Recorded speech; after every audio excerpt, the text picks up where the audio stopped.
J'avais besoin de venir pour faire la paix un peu avec moi. I had to come here to find peace, to deal with my feelings.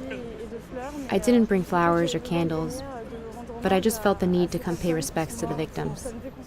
We had an opportunity in the newsroom to essentially flex whatever little muscle we'd put together to actually produce VR for our first breaking news story after the attacks in Paris that happened that year. We produced it in 5 days because it was a breaking news story. We were wondering, can we do virtual reality breaking news? And we shot it on what we had at the time, which was a 6 GoPro array from 360 Heroes.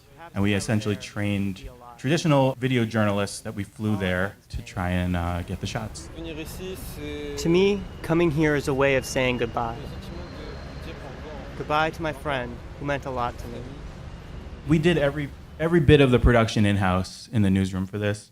The stitching was incredibly tedious. I mean, you have to stitch a foreground plate, you have to stitch a background plate, then you need to take the people that fall into the seams and roto them as their own plate. But it was like totally insane, and quickly realized we should never do this again. But we learned a lot of skills that we never used. But the interesting thing why I wanted to show this is we do this every day now as part of the Daily 360, which is our breaking news thing, because the technology is changing so quickly. This is like literally like ancient history, this piece. And it's so easy to make this kind of a breaking news project right now. It self-stitches with the kind of, this isn't the best quality, with even better quality than this was, essentially, with kind of consumer-grade cameras. We use the Samsung Gear camera. It's actually through a partnership with them, so they've supplied a lot of the equipment, and we have a small team that turns those around very quickly. They can. We actually don't self-stitch them, but it's a lot easier to stitch them because